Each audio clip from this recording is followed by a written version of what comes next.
Welcome to the Esoerotic Dark Feminine Magic Podcast. My name is Crimson, creatrix of Esoeroticism, and I help mystically minded folks awaken their dark feminine magic. Welcome to the Portal of Enchantment. Welcome, Lish, aka the Sage Siren, to the Esoerotic Dark Feminine Magic Podcast. Ah, thank you. So excited to be here.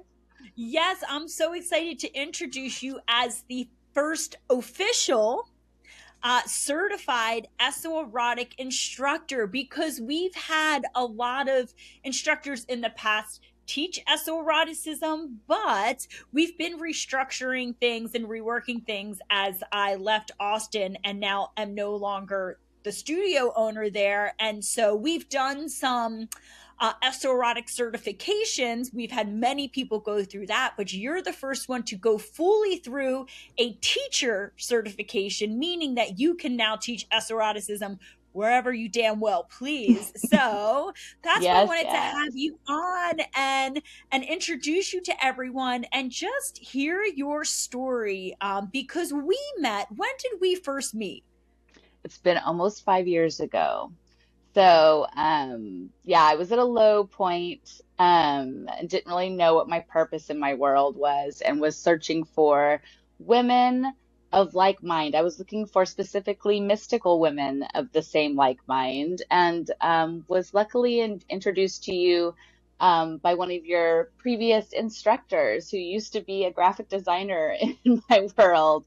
And I can't thank Scout enough for that, and bringing me into your world, and then finding, again, like looking for like just a few, and then all of a sudden I have like this entire coven of women that not only I trust but I hold space with, and of course you changed my entire outlook on my world. I never thought I would be teaching um, anything like this. It was not part of my initial plan, and now I can't imagine my life without it. So, yeah, huge, huge honor to be here and be your first fully certified instructor. Hell yeah, you are killing it out there, and we'll get more into that. But I think it's interesting that a lot of people do find us through their mystical sensibilities and not through a search for dance, but end up crossing over when they recognize that that was really their intuitive pool. Oh yeah. Which is why and we know that esoeroticism is through the lens of mysticism. It's erotic dance through an esoteric lens. And so the fact that you found us not through the dance itself, but now you teach the dance itself, is always to me quite kismet of how that will always work out. It was divine. So yeah, what was your dance and movement background, if any, before you started? So before I had started, I'm yoga, meditation, sound bath, that certification. But before that, I was like a music theater kid, and I did drill team and that world in high school. I always loved moving. I'm the girl that's always going to be wiggling her way to the front of a concert, and dancing my happy butt off because that feels good. I just never really put two and two together, that movement and that medicine that is the music that was feeding my body, um, was part of my dark feminine magic. I never connected those until you. And that really made so much sense. It was like, oh yeah, this is when I light up. This is when I feel myself. This is when I become more. Um, yeah. So that I was think that was a total change. I think it's interesting because a lot of people, and I was so excited to chat with you about it, because I think you represent a lot of people, which are like women, femmes, who are not in their 20s. A lot of people think that, oh, this is erotic dances for the young folk. It's for people, or I never danced. So I'm too old for this, or whatever. And the funny thing is that I didn't find erotic movement. I was never a dancer. I think I did like tap dance and all of that when I was like a kid, but not when I got older. And then I found erotic dance when I was in my 30s. But do you want, like, and I know I always share I'm 45 now. I'm 49. I'm proud to be 49. I mean, that's Yeah. part of, I think, owning that dark femme energy is I'm proud of the age that I am now, and I look forward to the next years of my life versus being like, oh, I'm 20.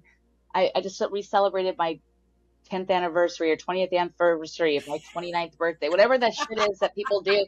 Like, I just think it's crazy, like, not everybody gets to make it to the age that we've made it to.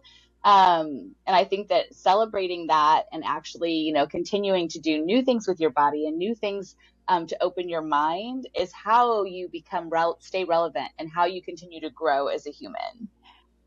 I 100% agree. And you and I have had this conversation offline about how bringing it online, of how we were not ready for this work in our 20s.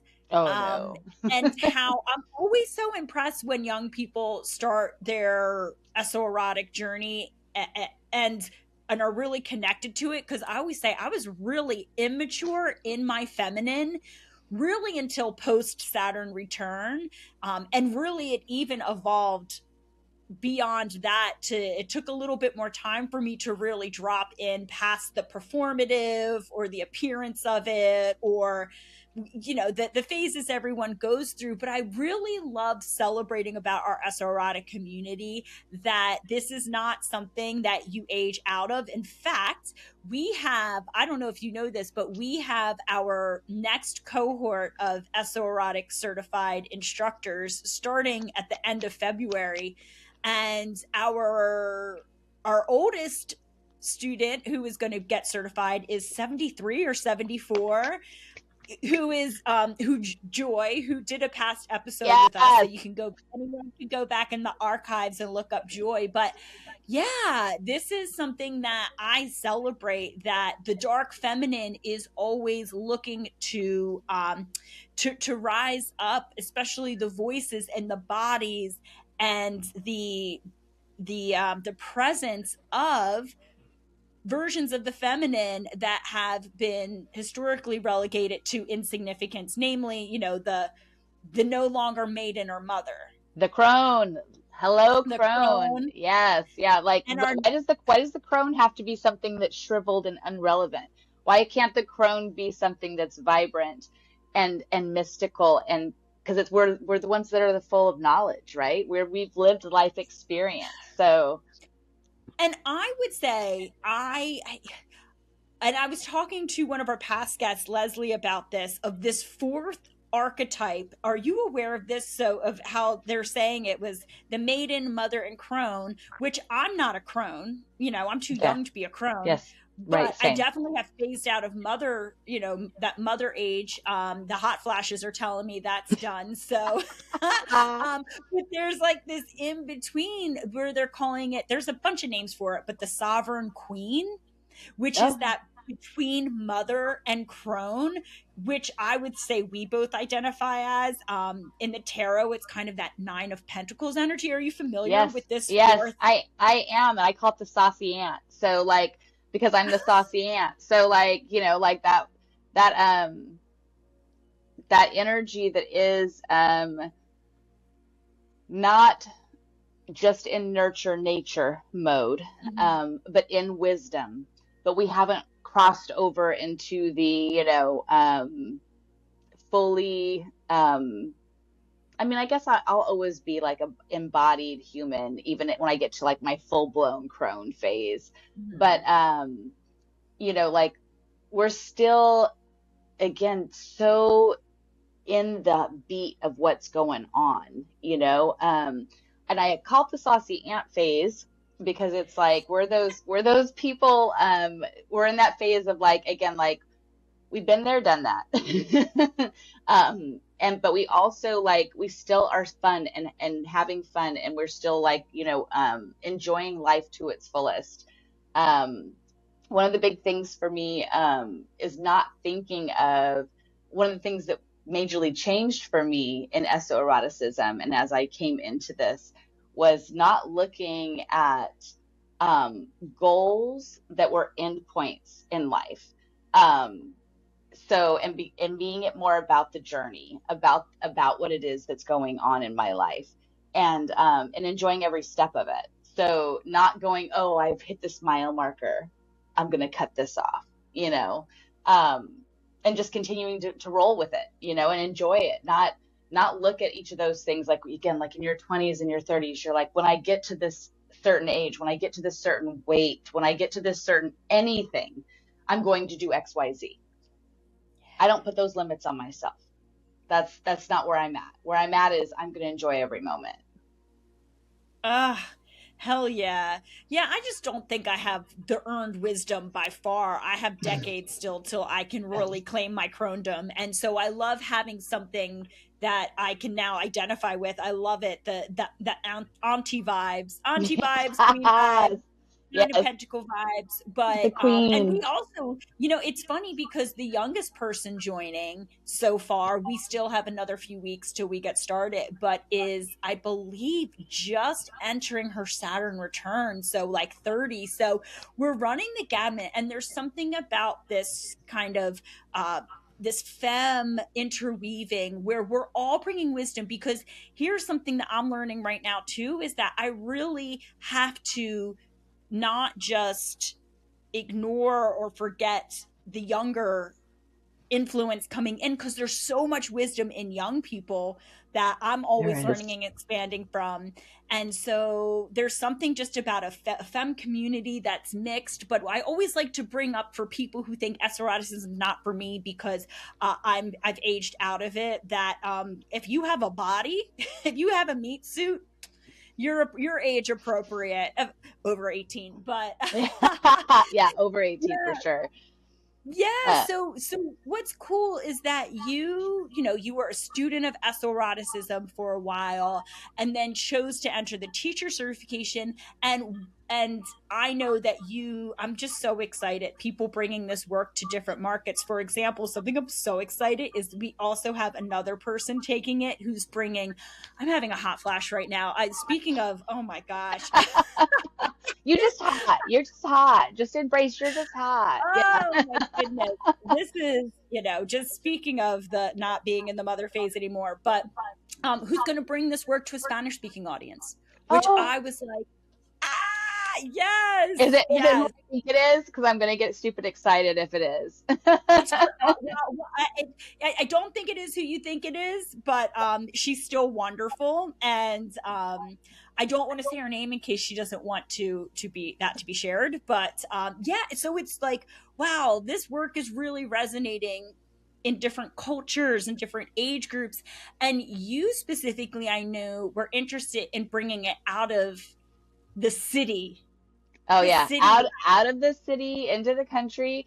And I mean, to be honest, I mean, I know you've heard me say this a few times, but I really am passionate about bringing this to around the world. Like, travel is part of my future plan as in my queen slash auntie slash vibe, and enjoying going to different countries and actually, hosting events where people can experience esoeroticism. I think that this is Love the that. rise of the divine feminine, and there's no limit. There's no limit to who this needs to reach. And as much as it changed my life, I mean, it was more than just meeting the group. It was more than just meeting myself in my body, in my meat suit, and where I was, in self acceptance, letting go of judgment. It's that, of course, it's that, but it was also and community. I mean, that was huge, but it's also this change of who I am and this owning my sensual power. That resonated with me, and not allowing someone else to own or dictate how I act, how I dress, how I move. Those things meant so much to me and changed how I really saw myself, um, how I saw aging, how I saw leading, to the point that I felt like everybody needs this. Anybody that is interested in exploring their aspect of their shadow self or their dark femme, needs to experience this at least once in their life. If it's not for them, it's not for them. I don't know that I've ever met anybody that I've exposed this to that hasn't completely felt enamored, elated. I can't even make a big enough word for the change that people give me when they experience something and they feel something within their body that they felt either was dormant, gone, or just never existed. Wow. And so you are bringing it, we kind of hinted before, like, you live outside of Austin, Texas. So I'm in we little have the old studio in Bastrop. Austin, Yeah. and it was, yeah. And so, Esoeroticism being in Austin was amazing because we have a very open-minded community in Austin. But now you and I have a very nice parallel where I'm also trying to bring this to the country. And so I'm actually learning a lot from you about, is this possible? Is this something that people who maybe are a bit less exposed to more, sensually free living, let's say, in the More country, in more conservative, conservative more conservative more people. conservative. And again, like I think that I can speak for my Bastrop group. I'm happy to say where it is that I'm at. They are very, not only do they love this, and again, like it's a sold out moment every single time I hold a class. So they've asked for more. So it's like I'm adding more classes so that they are getting more. Um, it's I underestimated the amount that a conservative group of women would want every juicy bit of this. Seeing them come alive, I mean, I've called you after class. I'm in tears because I'm so excited and so happy and feel so honored to be able to hold this space and be a part of that journey for them. It is it is second to none. It's like there's not a drug that will make you feel as good as you feel when you see people experiencing this within their body and seeing them come alive, or seeing someone have that moment of realization that they are incredibly sexy and beautiful, and it's for themselves. It's not for somebody else. Um, yeah, I can't put words. There's not good enough. I can't get a good enough. A large enough vocabulary for the immense extreme emotion that I get to both witness and feel after every single class. And I feel it after every single class. There's not one class that I leave and I don't feel in both Austin and in Bastrop where I don't just feel that little esoerotic high, if you will. Yeah, because you teach at Nocturna Studio in Austin, Yes. and then you teach in Bastrop, which is the more conservative town. And I remember you Mhm. called me after your first Bastrop class, and you were like high, I and was. this I was is bouncing off the something. wall.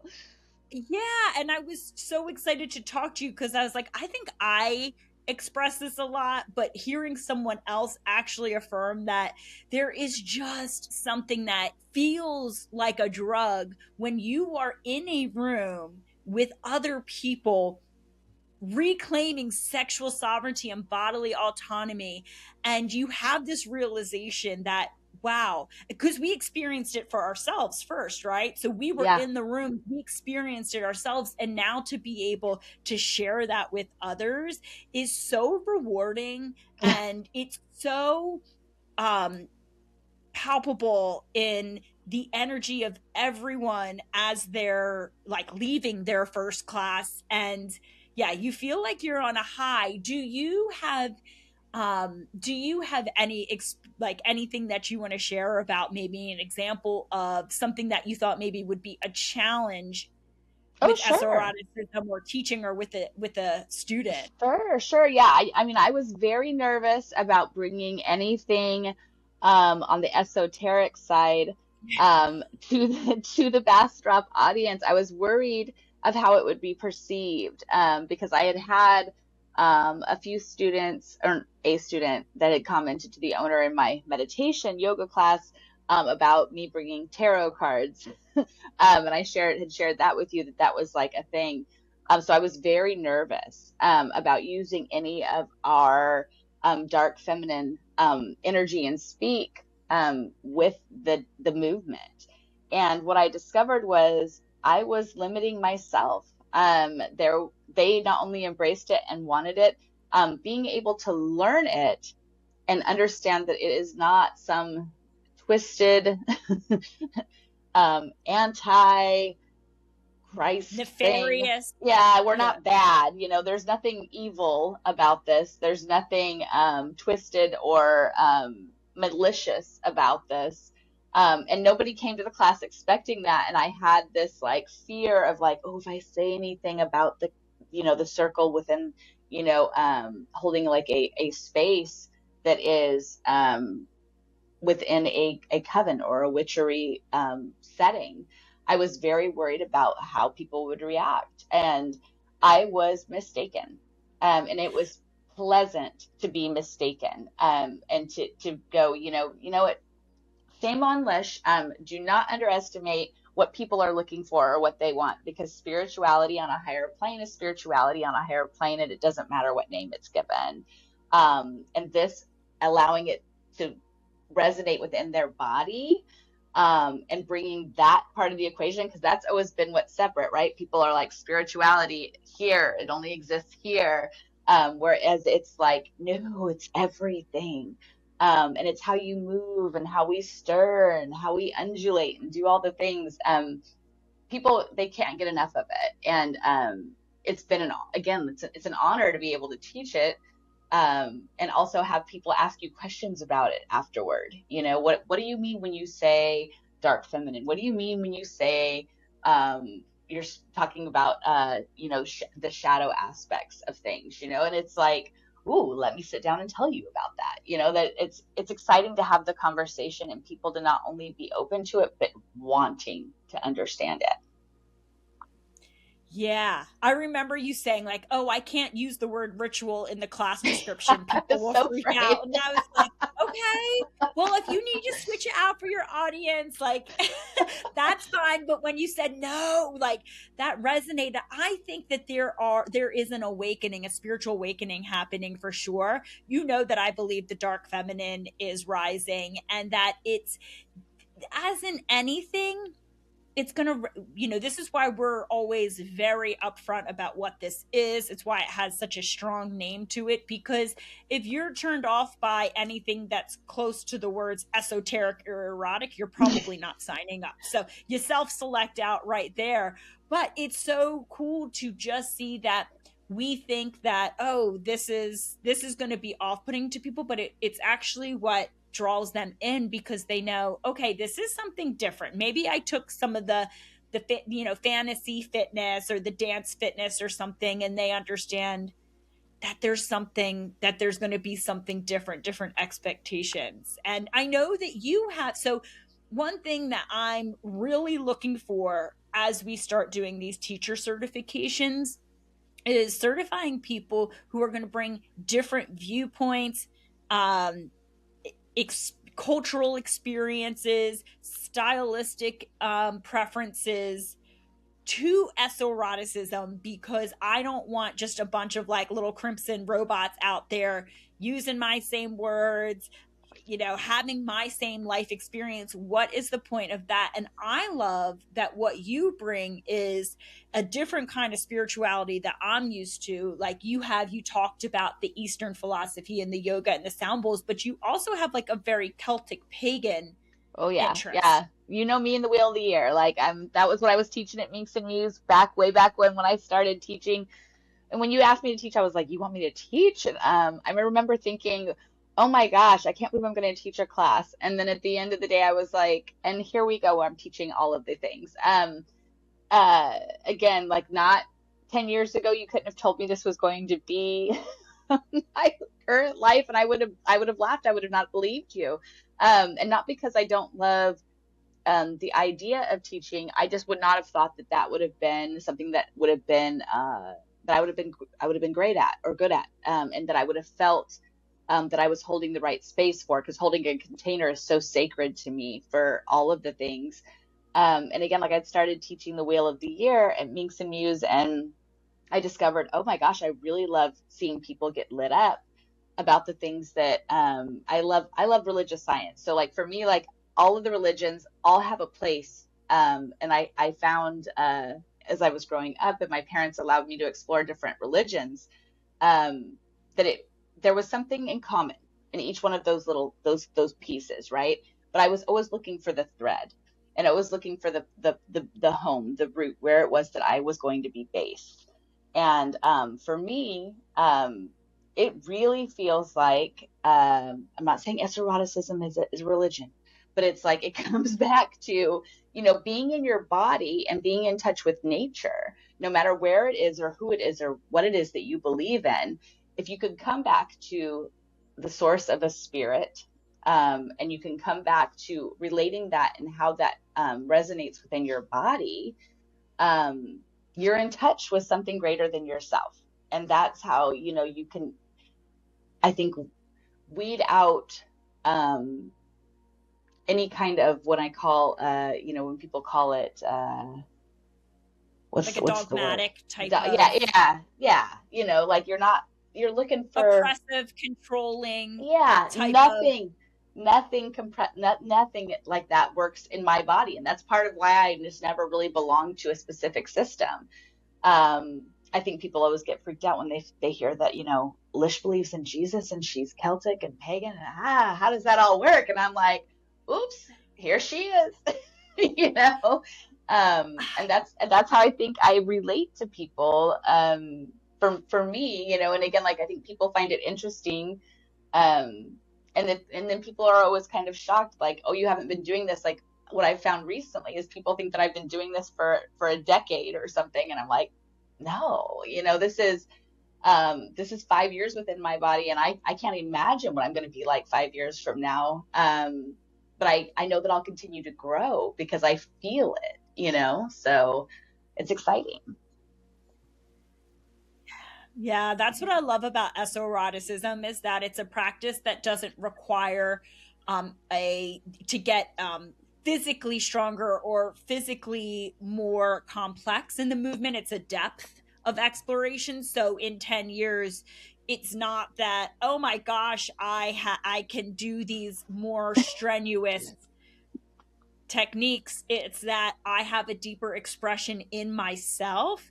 And isn't that the feminine? And I always think that even like 5 or 10 years ago, this certification could never happen because we were such in a time of masculine systemization Oh, and efficiency and everything.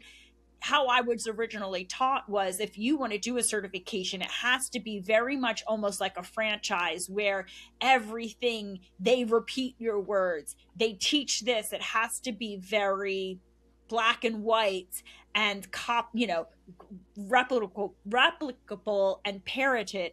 And what we've talked a lot about is how can we keep the integrity of it while still allowing each individual instructor to have their own creative expression within it and own cultural expression and own movement expression within it. Excuse me. And so I love how you shared your spiritual um excuse me. Woo, your spiritual path.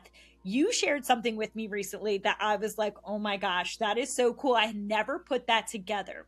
But there was a television show that I haven't seen, but with the witches. You want to share that? yeah. Well, because we were talking about, what started that conversation? We were talking about chaos magic. Probably the Um, esoteric gnosis we were talking about, no, yeah, and we were tapping into gnosis. That's what it was. I was going down the path. I'm like, where did I go down the path of that? Um, but it's like Outlander. So like again, like anybody that doesn't know, like Scotland is part of my heritage, family heritage, Clan Anderson over here from my mom's side, and I plan to go there actually this year. And it's on the list of plans of places to bring Esoeroticism. Just an FYI, have to do that. But if you've never seen Outlander, you watch the beginning and the opening scenes of that, and you see the witches around the Callanish stones, and you see them, they're swaying in their chemises, they're just they have candles, they're dancing, but they are using hypnotic movement. They are in their bodies. They are not paying attention to each other. They are not paying attention to what is going on. They are tapped into nature and into their bodies, and they are moving in a very sensual manner. That is the opening scenes. They are tapping into magic, and that is and around the stones where the magic happens within the movie, where they are portals transforming between different times, points in time. So it's like when explaining that as gnosis, for me, in our training, I was like, "Ooh, this is that thing. This is the thing that I see instantly. Is this, again, like the undulating, the moving your body, the dropping in, and allowing." For them, it's allowing the sound of nature to drop into their body, or the sounds of these drums that are going. Whereas for us, it's the bass and the music. And that's what's feeding our body, the instrumentation. Music is medicine.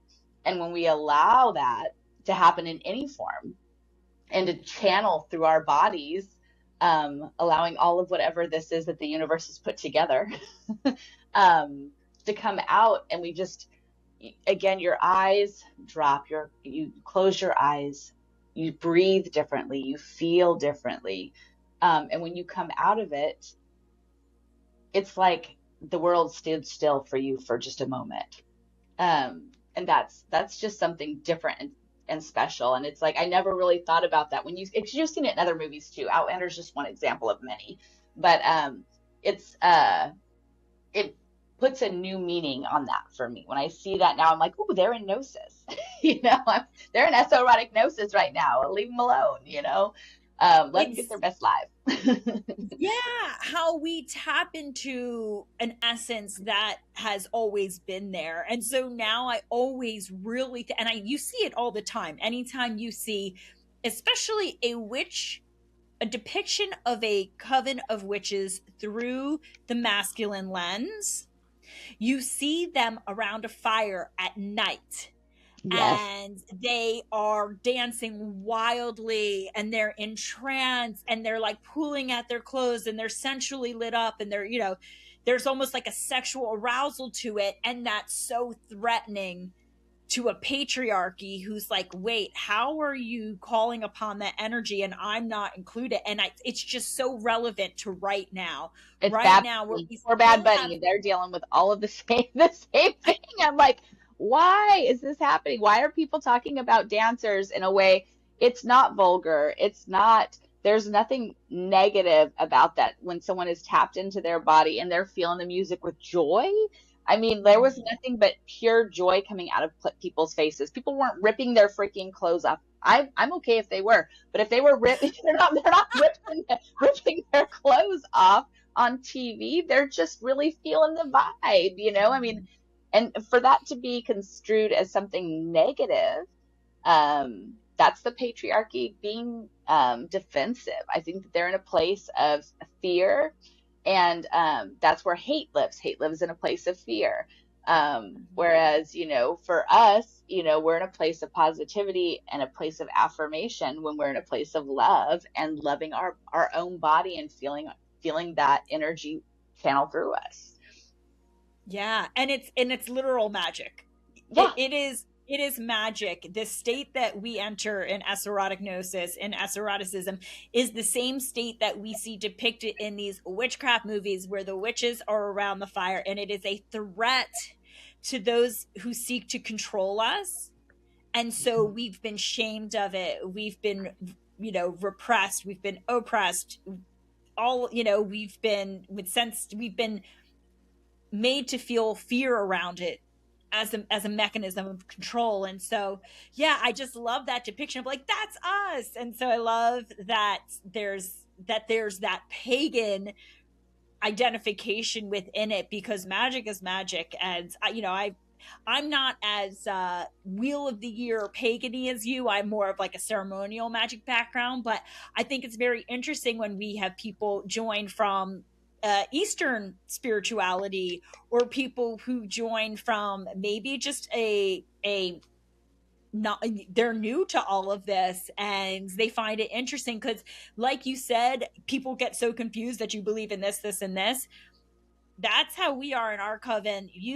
We cannot tell you what to believe because Mm-mm. there is no true definitive answer when it comes to spirituality, as far as the stance we take in Yeah. Esoeroticism and in this work, and welcoming people to explore. And that's the future too. I think in the past, we're entering a new era, but there was this guru culture. And so there was this idea of, okay, you're going to learn Bikram and you're going to follow Bikram and it's these moves. And then you find out the guy's a molester, and, but Another male patriarch situation. Oh, death to the guru, death to the spiritual dogma, death to being told what to do, and like an awakening around you are your own self-sourced magic. You are your own seeker, your spiritual seeker, but we cannot seek that outside of ourselves. That is one thing that we are emphatic about, is that our spirituality and our magic is within us and in our body, and it is not separate from. So we don't see the body as a cage. We don't see it as something to escape, or something that is sinful. And I think that's what separates us from New Age and religion. yeah, yeah. Well, I wish, more people could see it. I wish the patriarchy, I mean, because there are those that have come, especially to the Austin studio, that are, cis identifying males. Yeah. And they still fit in the world of esoeroticism, because they've opened their heart to allowing that energy in and allowing themselves to explore it with curiosity and not with hate or with fear. And that's, I think that the more I'm all about the pro feminine movement of all of this. Yeah.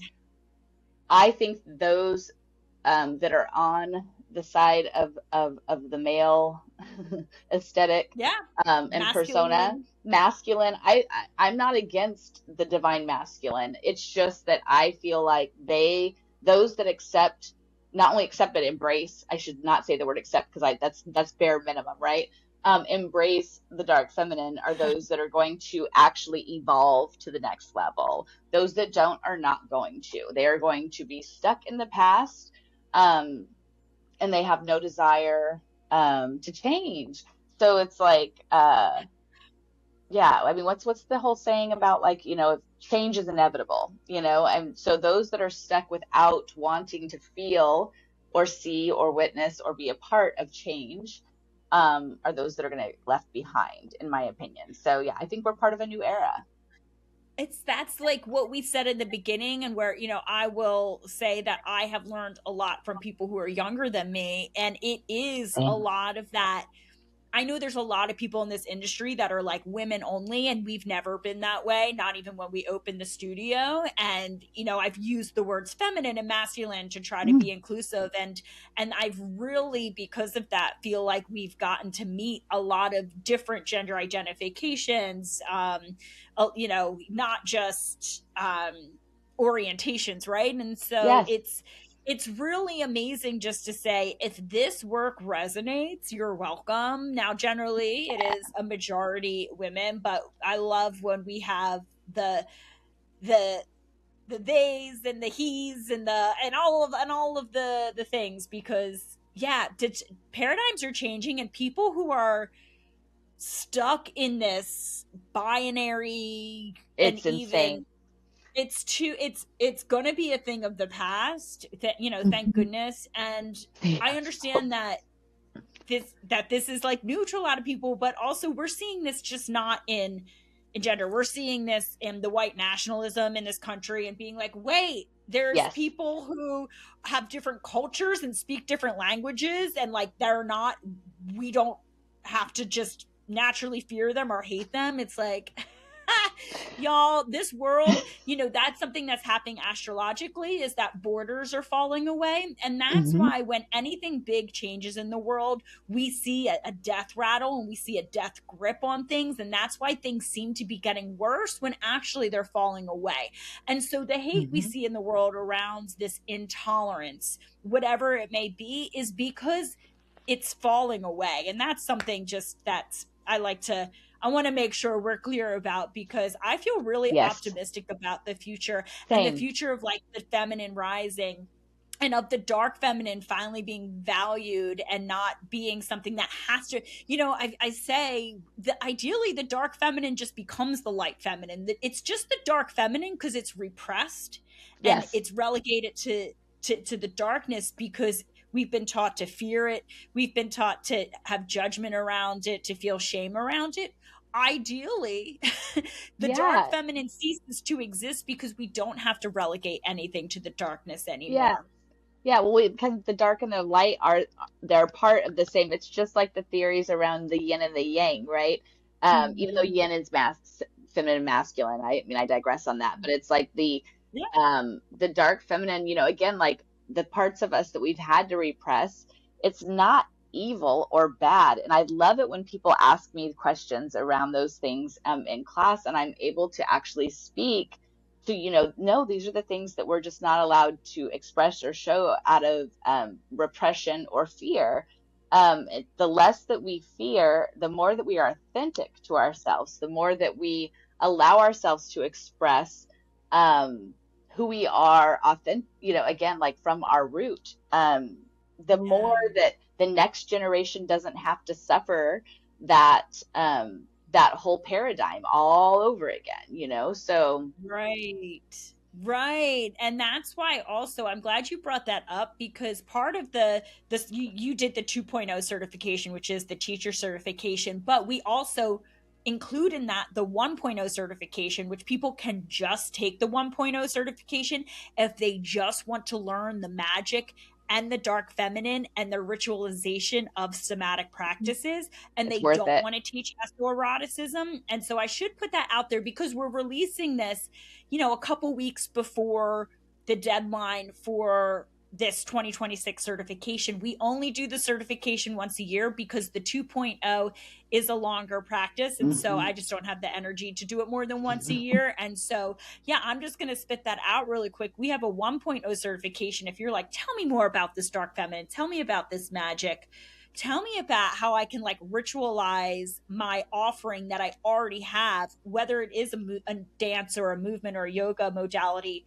We have a therapist joining us, which I'm so excited about. We have multiple therapists, actually, one doing the teacher program and one doing the 1.0 because they want to learn how to ritualize their therapy practice and add more dark Awesome. feminine magic.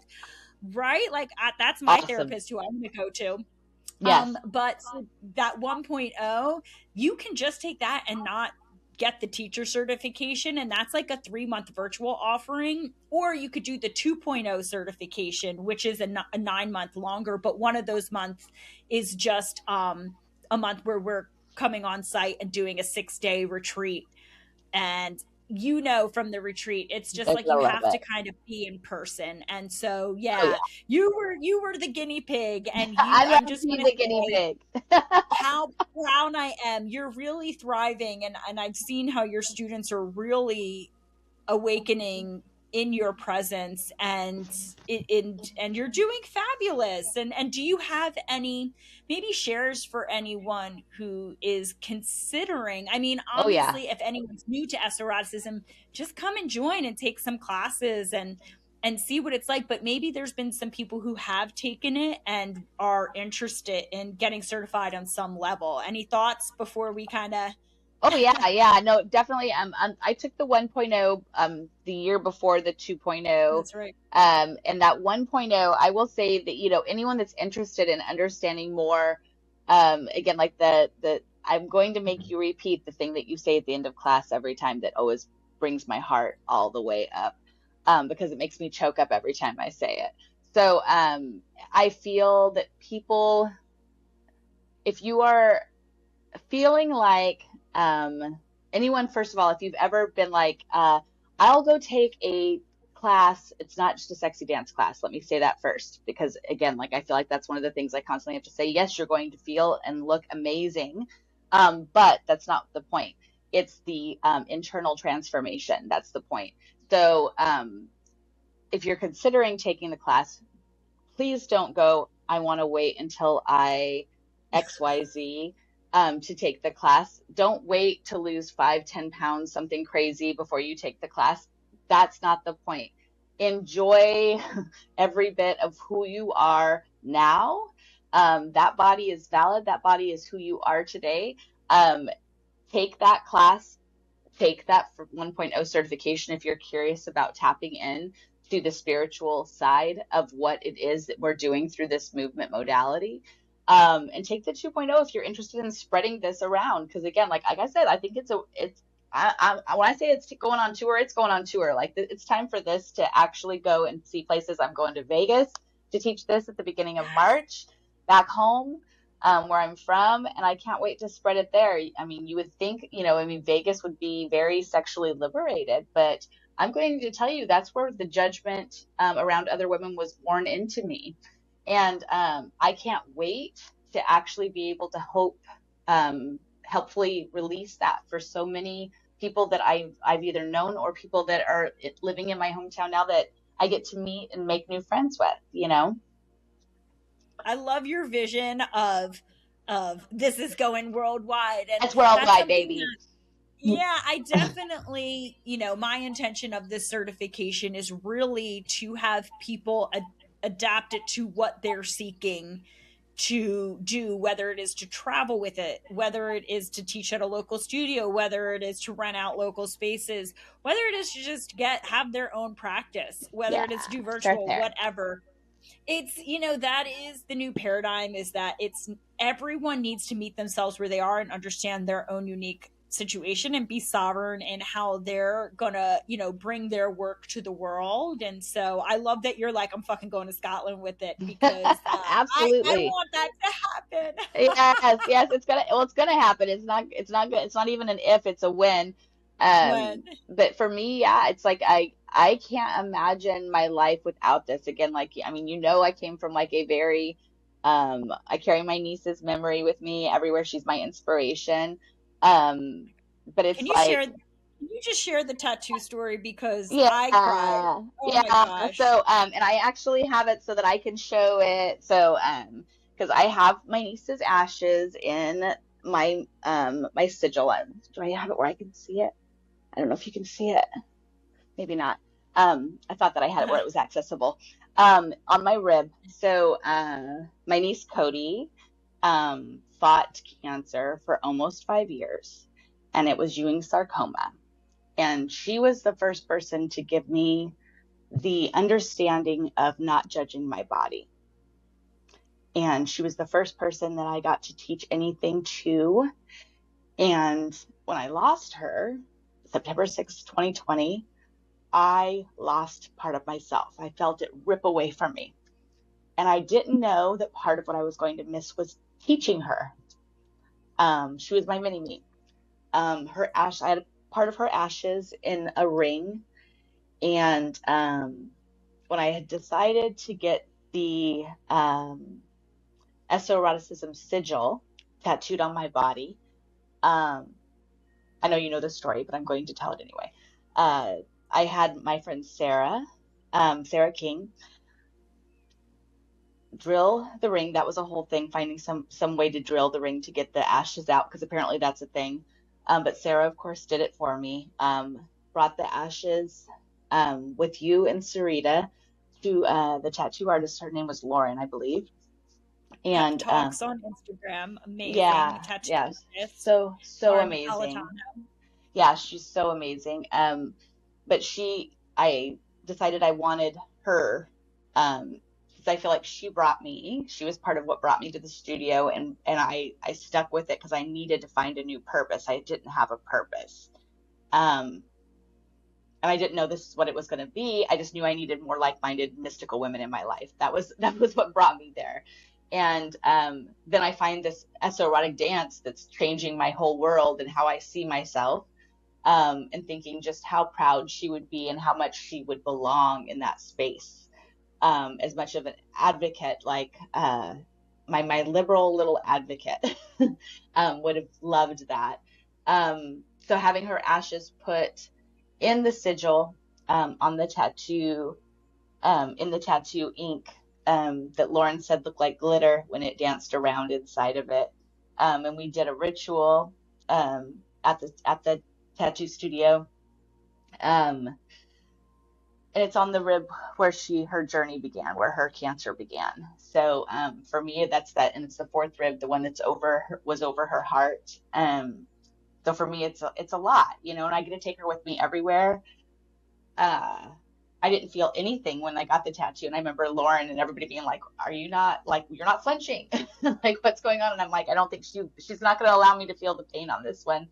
So yeah, and I'm really lucky because I feel like every time I dance, every time I see the tattoo, there's moments when I get a little tingle there, and I know it's her being like, "Yeah, like let's go," So I get to take her with me everywhere with it, and I'm very proud that she's in that sigil.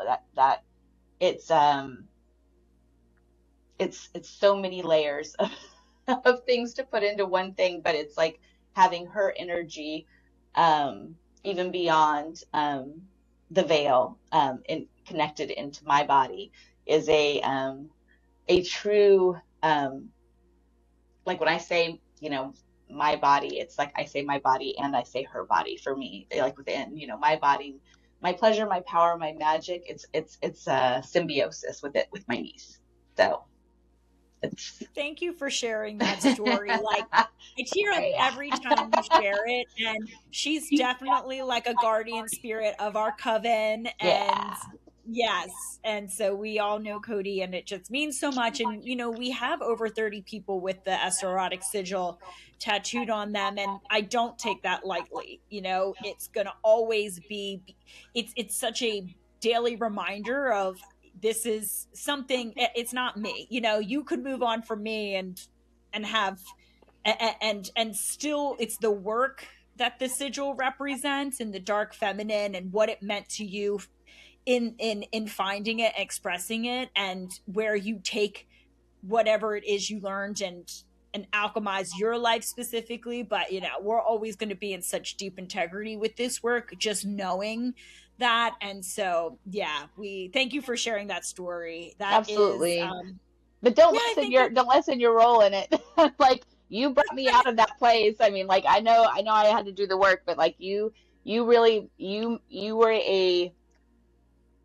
a beacon in a moment of pure darkness for me. And it's and I don't say that lightly.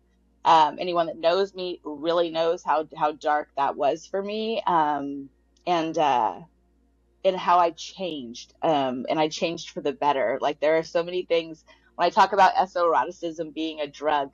Drugs wish they could be esoeroticism. That's what I will tell you. So, oh my gosh.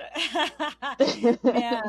Oh, Lish, thank you for sharing that testimonial. Thank you for sharing your journey. I just thought it would be really nice to have someone on who was not me, who could speak to teaching this modality specifically, someone who was not a dance teacher before, or someone who comes from a different spiritual background and experiential background, and just, me affirming that I love that you are taking it in such a unique direction and celebrating that. And I hope this inspires some folks to come join our 2026 cohort, and if not, our 2027 cohort.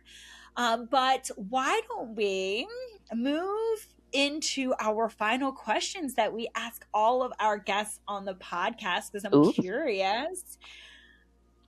First question: what is a daily mantra, affirmation, quote that inspires you?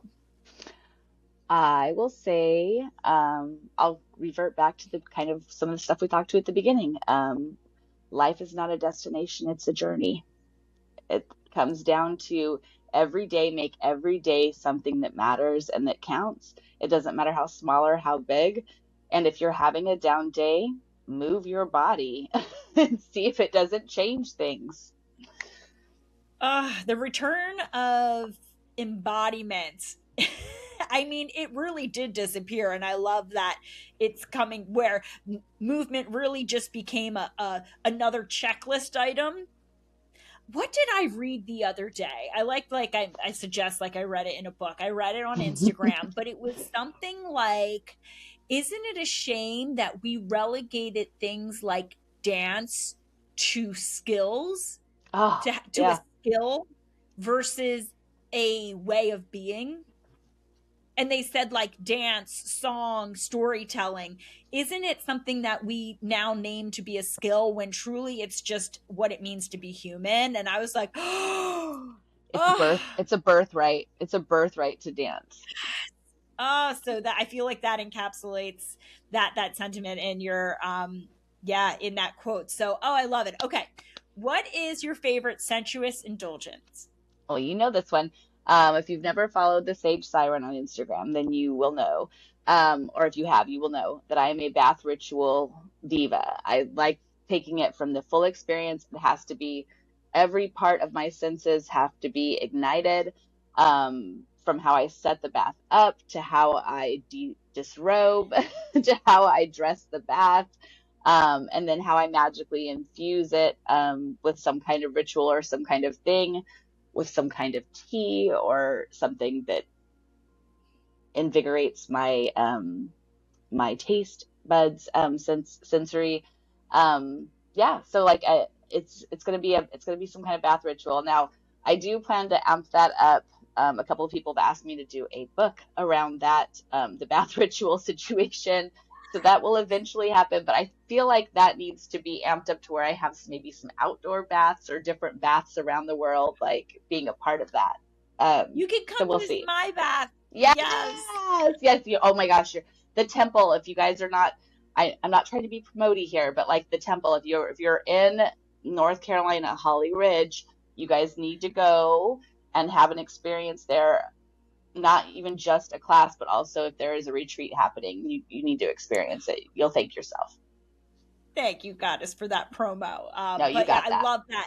And you really, I was going to say, I'm going to, before we forget, follow Lish at the_sage_siren. And you do always share your bath rituals that are very magical. And so, yes, perfect answer. And then, final question, what does it mean to you to live fully in your dark feminine magic? For me, that's an easy one. It means to be authentically within my body. That means not dressing, speaking, um, acting my age. It means living within my fullness. So that's being who I want, when I want, and making sure that that is also something that is reflected to those that are around me, so that other people can feel empowered to live the way that they authentically want. I love that answer. Yes, that's something that we forget. That someone told me recently, like, well, I'm not a leader. Or like, I don't want to be a leader. And I was like, well, we don't get to choose. We Nope. all are just leaders. And whether you want to proclaim or use that word or not, but truly, it's how we embody our truth that others will recognize, and when they see something that resonates, they can look towards you and say, what are they doing differently? And so that's why, and especially, you were saying anti vibes, right? Like younger generations, how are, you said we're changing the generational Yep. traumas that are passed down, we're changing that. And so yeah, it's how you're showing up in that energy is such an influence to the world around you. And that's how we may not be able to go and affect the world by making laws in Right. politics or government, but we can truly change the world more profoundly than we give ourselves credit for. So Yes. Lish. Yes. Okay, so do you have any final thoughts, shares, promotions, anything? Where can people find you? Well, we just said where we can find me on my Instagram. I teach at Nocturna every Wednesday. Outside of that, I teach in Bastrop, out at Main Street Yoga. It'll be 2 Fridays a month now. We'll have an Esoerotic placement. And then in Vegas. So if you keep an eye on my Instagram, you'll see where I'm traveling to next. My goal is to hit at least 3 or 4 locations for a traveling Esoerotic initiation this year. So stay tuned. Ooh, so everyone sending you all the good vibes. So motivated. Lish, it's such an honor to have you represent this work and to be walking beside you on this journey. I love you so much. You're such a light in the darkness of the feminine, and I I love love you you so too. much. I love you the most, Jazz. Thank you so much. Bye. Mwah. Thank you for joining.